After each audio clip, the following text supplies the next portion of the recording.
Hi everyone, welcome back to my channel. If you're new, I'm Sandy and I'm working on a project today.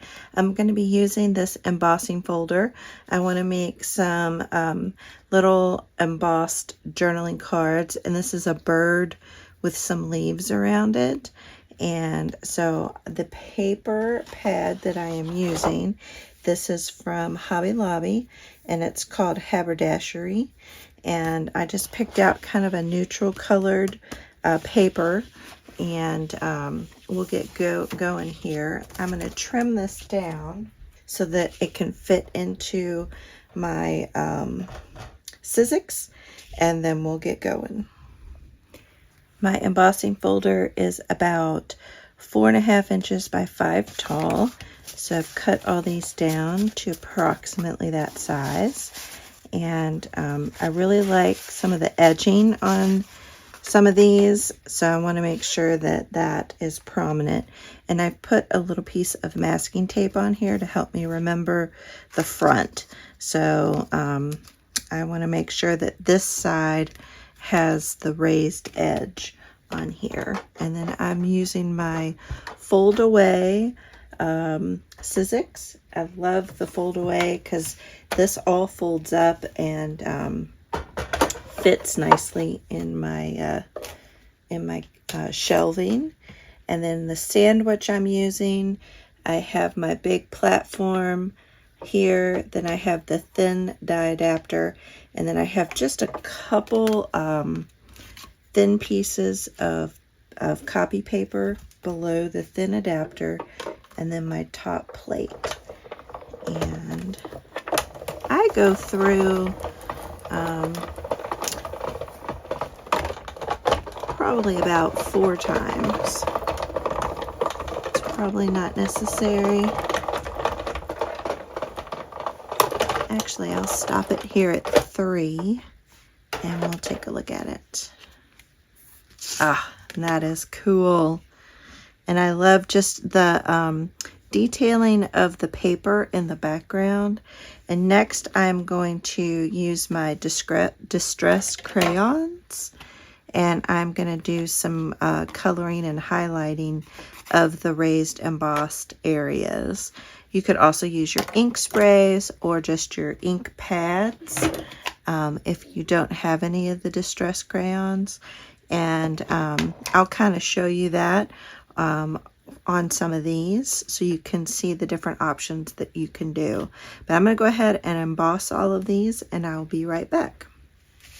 I have my pieces all embossed, and I am going to start with using the distress crayons, and I'll kind of show you. They're really easy to use, and we'll just start with one here. I'll pick this one and put these off to the side. So you can, hopefully you can see the bird right here, but I am going to use my distress crayons to kind of bring out the embossed image a little bit more. And I think this is fun. You can add some paper to the back of this if you want a journal on the back. You can just use it as a tag, or you can glue it down into a journal page. You could even use this as a journal topper. So lots of options here. And the weight of this paper pad from Hobby Lobby, it actually doesn't give a weight, so I'm not sure, but it's not very thin.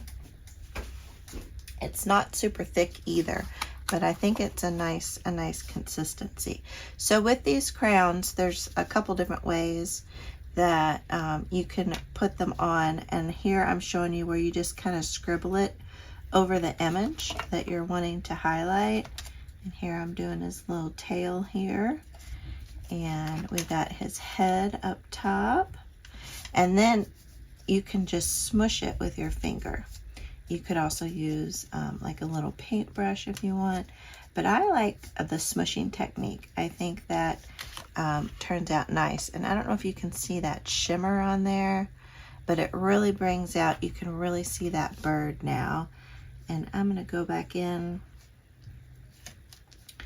and do a little bit more on his head. And then I have this fossilized amber that I like to use on the beak, just to give it a little bit of a yellow beak there. And then if you want to highlight the eye, I'm just going to use this dark chipped sapphire and just kind of put it right there on the eye and have it poke out a little bit more.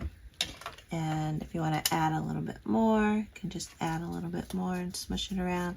So they're really easy to work with. And then I have, that was tart cranberry. And then I also have this festive berries. And I'm just going to add another layer here. And I'm just kind of going to do it up on the top of the head and then a little bit on the belly, just to kind of give it a little different shade. And then you can come back and fiddle with it some more, but I like that sheen. And then I use a baby wipe.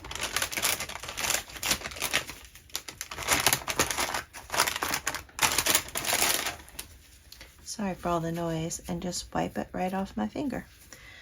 And then I have a couple greens here. I have peeled paint, and I have fresh balsam, and then I also have this Merry Mint and Shiny Bauble. I might use a little bit of the Merry Mint, I'm not sure.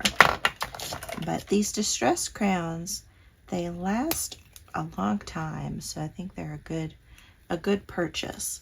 And then again, you can either smush it on your finger and then rub it on, but for something as big as this, I just lightly, I'm not putting hardly any pressure at all, and I'm just going around to all the leaves and just scribbling this on. It's not an exact science, it's just kind of go with it. Ooh, it's a little too high. And then I'm going to come in with this one and do the same thing, and then do a little smushing. Smush it around with the finger.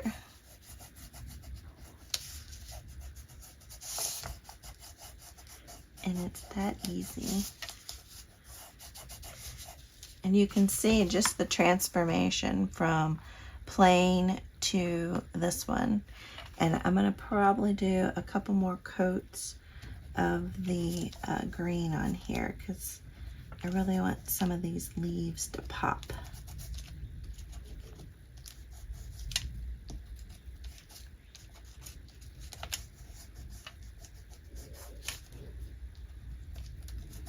And if you get some in an area and you don't really like it there, you can use the baby wipe to kind of get some of it off if you want. But you could also just use plain paper if you don't have any decorative paper with a kind of a nice subtle background, and that would look just as good. And you can even use kind of a thicker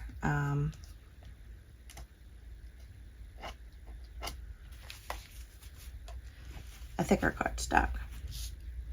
So I'm liking how this is looking. And I love that, I hope it shows up on the camera, but I really like that shimmer that these distress crayons give. It's just something a little extra. And these would make beautiful cards if you want to send a card to someone. You just glue this down onto a card base, and you have an instant, you know, high-end looking card with very little effort.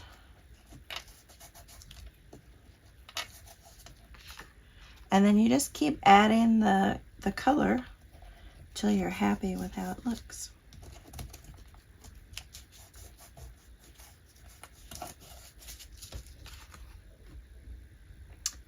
think I will stop there for now.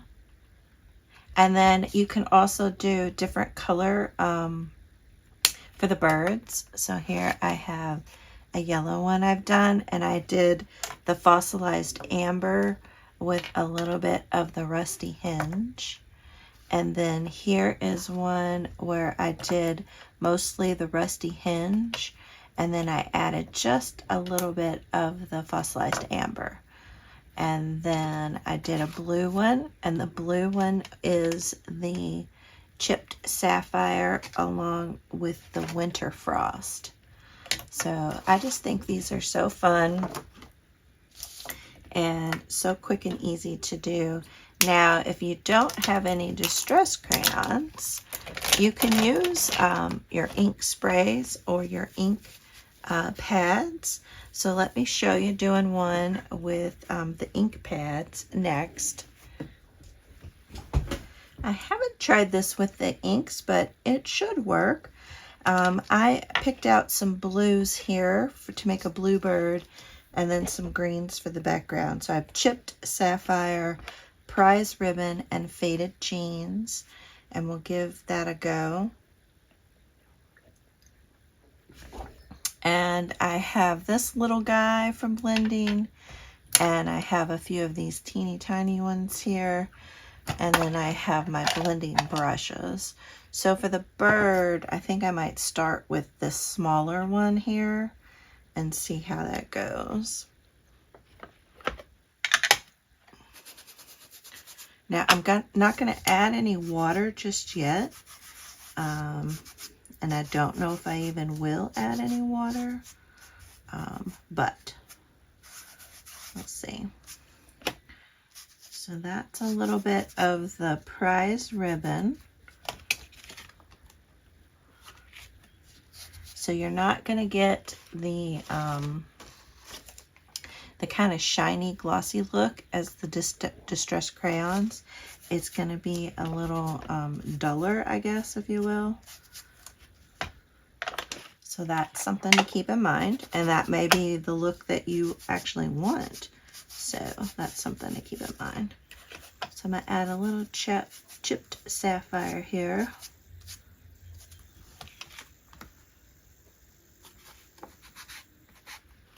I like it. And then I could get a little yellow ink pad, but I'm actually just going to use this for the beak. And rub that on there. That looks pretty good. I don't know if I need any of the faded jean, but since it's here, I'm not too worried about mixing my inks. And then I might just come in with a black pen here for the eye, like that. That looks quite nice, honestly. I think that's pretty.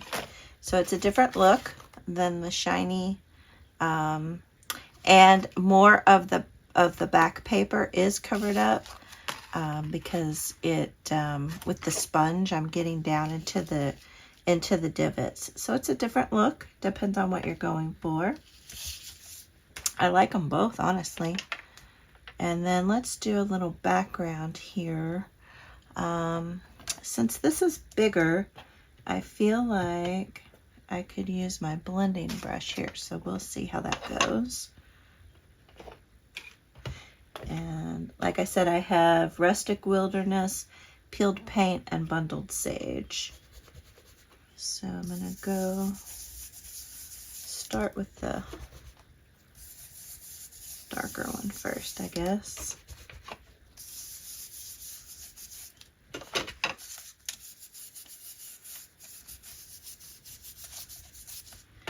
And I'll probably come back and ink around the edges of the paper as well.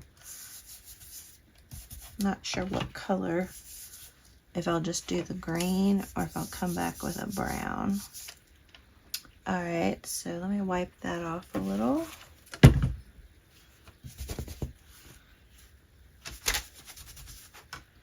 these grains are a little bit different, so I'm just kind of wiping that off on the paper towel there a little bit.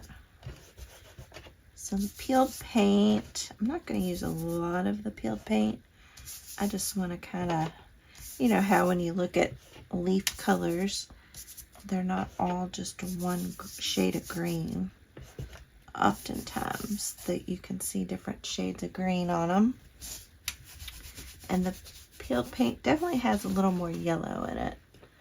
So now we'll try the bundled sage. So you definitely aren't just, well, I'm probably pushing too hard. I think if you push a little bit lighter, then you won't ink as much as the background and more just the raised surfaces. So that's something to keep in mind. I am kind of pushing a little hard. But I like this look as well, honestly. Because it still highlights the raised area. But again, it's a little bit, you know, it's not this kind of shiny, shimmery look. It's more of a matte, muted look. But I really like both of them. It's really cool. And then I might come in, I have these little guys here. And just come in a little bit around the bird. Just to kind of connect the two.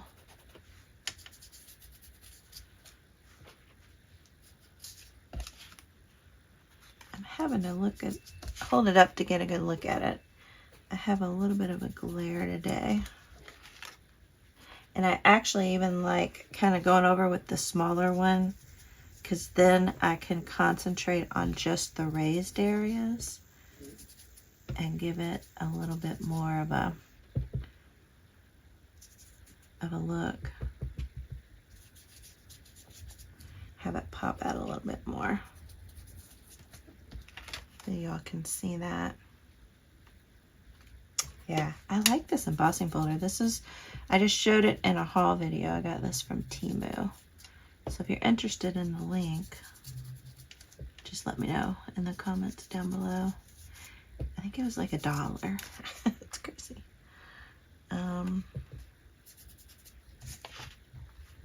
Yeah, I think that's cool. So that's another technique of using your distress oxides or your distress inks. And the third way I'm going to do it is with some ink sprays. All right, next I am going to try using some of my distress oxide sprays. And I have mustard seed, wild honey, and carved pumpkin. So I thought I'd make kind of an orangey yellow bird. And then I have bubbling cauldron and fresh balsam for the leaves. I didn't have a bunch of greens, and these are micas, which I would prefer not to have the mica, but I gotta use what I got. So I'm gonna start with the bird. Now, normally I have my little box that I spray into, but because it's hard to control the spray and I really just want to try to limit and get the inks where the bird is, I'm going to, and I've already shaken these up, I'm going to give them a little bit more of a shake. I am going to try to just drop some little drops on here and then spray it with water and see what happens. So I haven't really tried this. We'll see if I like it or not. But I'm going to try to just put a couple little drops on the bird of each color. And then I'll get what I get and try not to throw a fit, right? That's how the saying goes.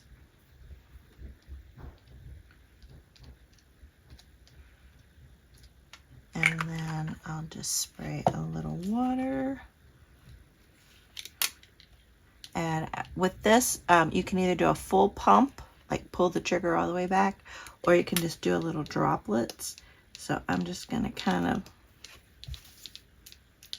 just kind of pull it just a little bit, just to get a little water down here.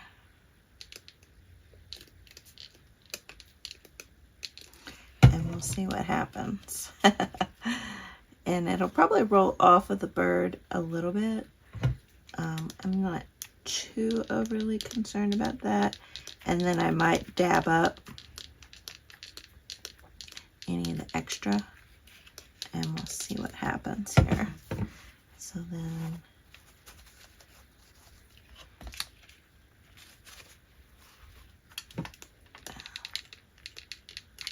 this might be a fail, but we'll see.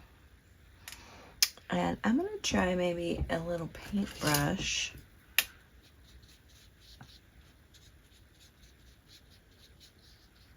And we'll have to wait and see after it dries how it looks.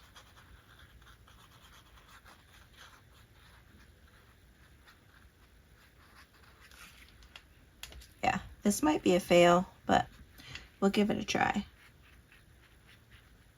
I'm going to dry that and see what it looks like. So that's after it dried. I probably pulled off with my paper towel too much of the color. So let me go again and just see.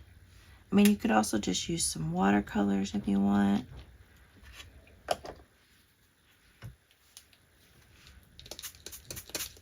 And that might be even easier. So I sprayed this paintbrush with water.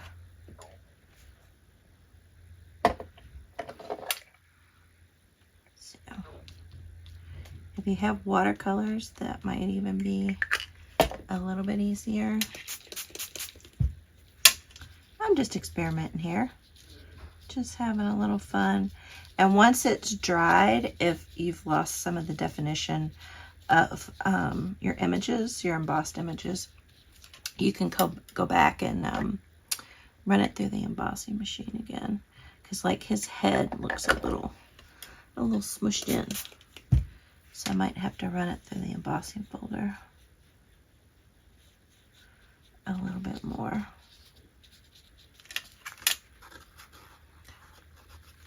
Yep, just trying to blend it a little bit more with the orange. It's starting to take shape a little bit.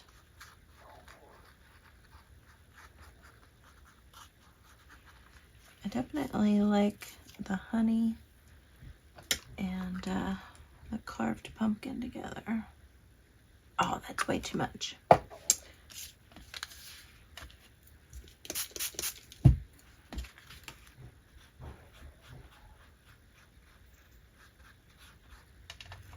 Spread this out some.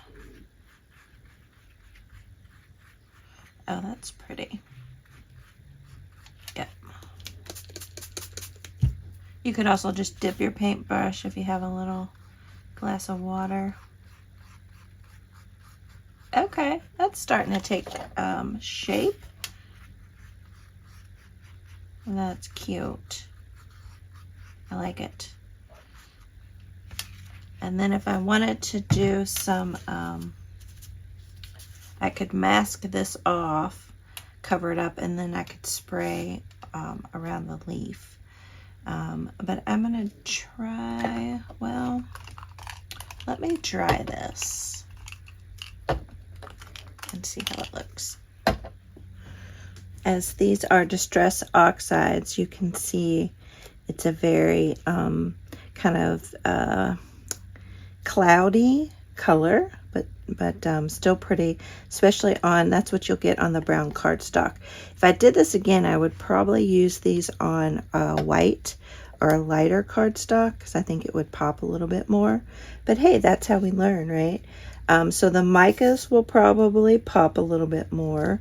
Let's try putting a little bit of the mica on here. Okay, I'm going to start with the fresh balsam. And actually, you know what I'm going to do? Since this is a bigger surface, I'm going to spray the cardstock. with a little bit of water, and then we'll see what happens here. Again, I'm just playing around, experimenting, having a little fun. I could try spraying, but I thought I would just try this and see what happens. And then I am gonna take a little bit of a napkin here and cover up the bird. I'm getting ink all over me. Yes, you could wear gloves, but I'm not doing that. All right, I'm gonna be brave and just spritz.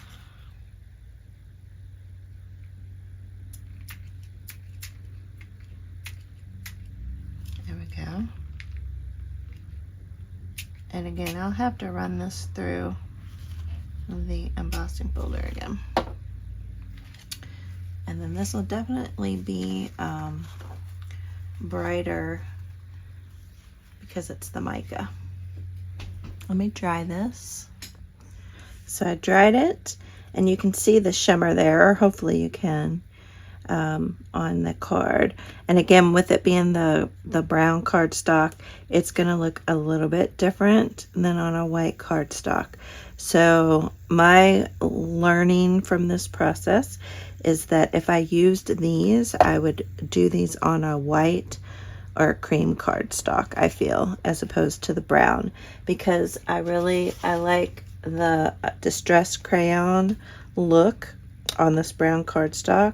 I like that shimmer, and then here the ink also gives you a different coverage. So these are the three options here. This is with the distressed crayon, this is with your ink pads, and then this is with the distress mica sprays and the distress oxide sprays.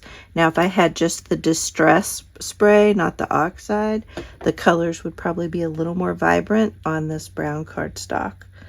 But let me finish putting the green around here, and I'll show you the final look.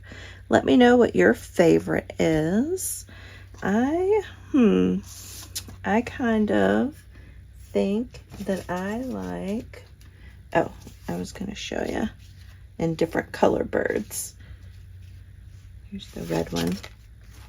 So I still think the distress crayon is my favorite, I think. And I might have to go back on these leaves and do a little more green, because as they've dried, they look a little blue to me. So I'll have to go back and put a little bit more green on those leaves there. I dried and inked the top part here, and I could probably add a little bit more green up there. I might go back and add some more. And then I ran it through the embossing folder again, and I got some of that detail of the bird back, as well as the leaves. So that was with the distress oxides and the distress micas. This is with the ink pads, and that Rustic Wilderness has a lot of blue in it that really comes out on the craft cardstock, which I had noticed. So I came back in with mowed lawn and gave that a little bit more of a green look there. And then again, here is the distress crayons. So three totally different looks. I like all of them, honestly. I still think this one's probably my favorite. You know, I might come back and add some more green. Like this one has a little more green to it, to the leaves. You can see there. But I like kind of the shimmer that you get with the crayons. And you also get a shimmer with the mica spray. And I could do the bird in a mica spray if I wanted to as well. But just want to kind of give you some options and different techniques, how you can jazz up your embossing folders with some different images and things like that. And there's tons of other techniques that you can do as well. So these are just a few to consider. And I had a lot of fun playing with these, and I love these bird images. I think they're so pretty. All right, guys, thank you all so much for watching, and let me know what your favorite is. Favorite color bird, and then favorite technique, the distress crayons, the ink pads, or the ink sprays. I'd love to know if you had a favorite technique, and I'd love to know your favorite color bird. All right, guys, I'll see y'all in the next video. Thanks so much for watching. Bye.